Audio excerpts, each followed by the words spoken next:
There are several different ways to view Muhammad. Muslims, of course, believe that he was a prophet of God. Among those of us who reject Muhammad, there are some who claim that Muhammad knew that he was deceiving people. They believe that he was an impostor who manipulated people into serving him. I happen to believe, along with many others, that Muhammad sincerely believed that he was a prophet.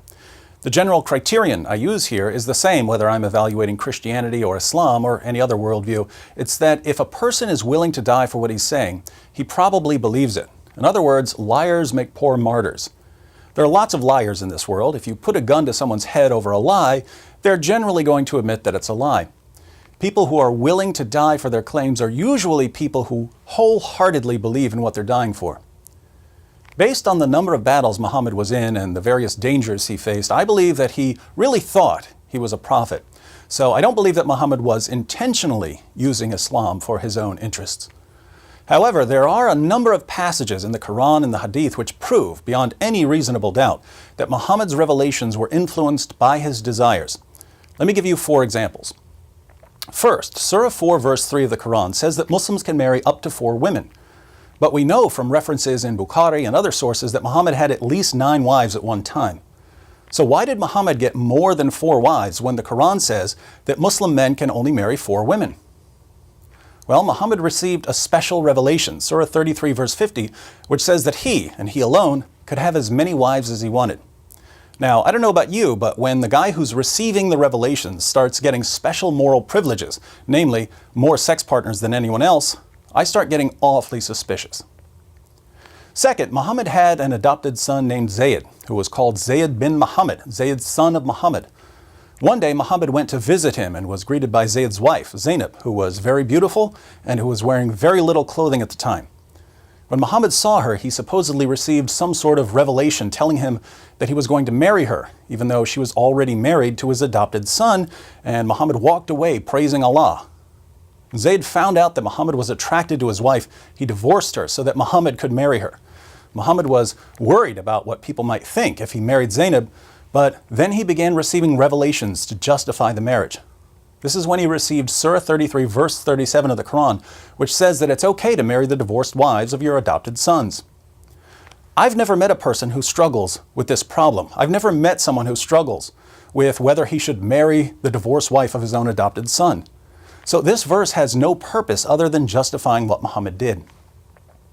Third, Muhammad's wife Hafsa once came home early and caught Muhammad in her bed with another woman, his slave girl, Mary the Copt. Seeking to avoid further conflict, Muhammad promised that he would stop having sex with his slave girl. But a little later, Muhammad started having sex with Mary again. How did he justify his sexual relationship with Mary when he had taken an oath to stop having sex with her?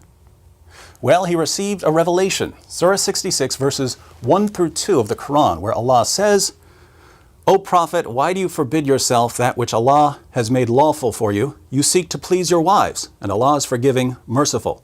Allah indeed has sanctioned for you the expiation of your oaths, and Allah is your protector, and He is the knowing, the wise."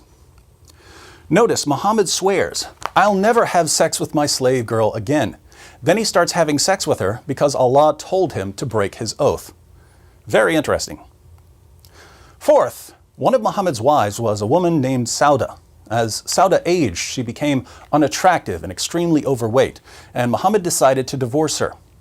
Terrified of being abandoned in her old age, Sauda hatched a plan. She knew that Aisha was Muhammad's favorite wife and that Muhammad would like to spend even more time with Aisha. So Sauda told Muhammad that if he would keep her as his wife and not abandon her, she would give her sex night to Aisha. This arrangement would allow Muhammad to spend twice as much time with Aisha as he spent with any of his other wives. Muhammad was happy with the arrangement, and so was Allah. Allah praises Sauda in Surah 4 verse 128 for coming up with this solution after fearing cruelty and desertion from Muhammad. So Islam's message to women is this: if your husband's going to abandon you in your old age, just give up some of your rights and let him spend more time with his favorite wife. This will keep him from divorcing you and abandoning you. Over and over again, Muhammad's revelations are just too convenient. The Quran is supposed to exist eternally in heaven, and yet parts of it have more to do with satisfying Muhammad's desires than with guiding humanity. Even Muhammad's wife Aisha noticed this. In Sahih al-Bukhari, Muhammad receives one of his morally convenient revelations, and Aisha says to him, I feel that your Lord hastens in fulfilling your wishes and desires. So I personally believe that Muhammad was sincerely convinced that he was a prophet, but the evidence is clear that his desires influenced the revelations he was receiving.